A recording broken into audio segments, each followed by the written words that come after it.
मुश्किल तो ये है कि कई बड़े आयोजन होते हैं, बड़े कार्यक्रम होते हैं, हम लोगों को निमंत्रण ही नहीं मिलता। तो अपने आप क्या मांगे हम निमंत्रण?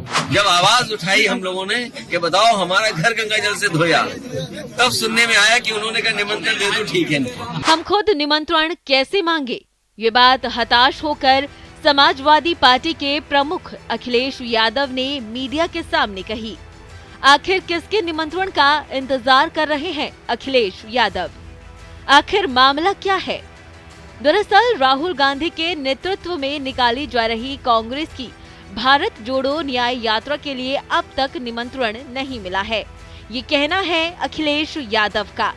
सपा प्रमुख अखिलेश यादव ने संकेत दिया है कि उनके लिए कांग्रेस की भारत जोड़ो न्याय यात्रा के दरवाजे अब तक नहीं खुले हैं।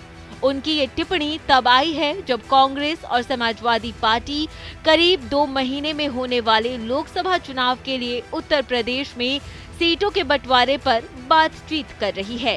कांग्रेस और समाजवादी पार्टी विपक्षी दलों के नए गठबंधन इंडिया का हिस्सा है। अखिलेश यादव से संवाददाताओं ने पूछा कि क्या वे कांग्रेस की यात्रा के उत्तर प्रदेश में प्रवेश करने पर उसमें शामिल होंगे। जवाब में उन्होंने कहा कि समस्या ये है कि हमें कई बड़े आयोजनों में आमंत्रित ही नहीं किया जाता, तो हम खुद निमंत्रण कैसे मांगे। आप भारत जोड़ो यात्रा में शामिल होंगे? देखिए, मुश्किल तो ये है कि कई बड़े आयोजन होते हैं, बड़े कार्यक्रम होते हैं, हम लोगों को निमंत्रण ही नहीं मिलता। तो अपने आप क्या मांगे हम निमंत्रण? राम मंदिर में तो निमंत्रण मिला था आपको? अपने आप मांगने से मिला। जब आवाज उठाई हम लोगों ने कि बताओ हमारा घर गंगा जल से धोया, तब सुनने में आया कि उन्होंने कहा निमंत्रण दे दो, ठीक है। उस समय आएगा। मैंने आज से कहा कि ये जो समय है, समय के हिसाब से सब चीजें होती हैं और भगवान हमें बुलाएंगे तो हम जाएंगे। और कब उनकी इंडिया गठबंधन बनेगा नहीं बनेगा, कब इच्छा हो जाएगी बुलाने की, अभी तो भगवान ही जानते हैं। अखिलेश यादव को जब ये कहा गया कि उनको राम मंदिर के प्राण प्रतिष्ठा समारोह में आमंत्रित किया गया था, तो उन्होंने कहा हमने वो निमंत्रण खुद मांगा था।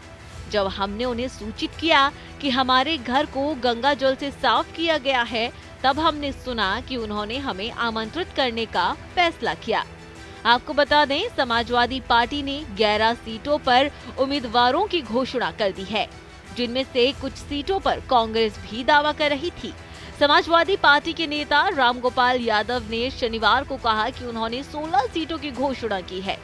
यादव ने कहा हम कुछ दिनों में और भी सीटें घोषित करेंगे।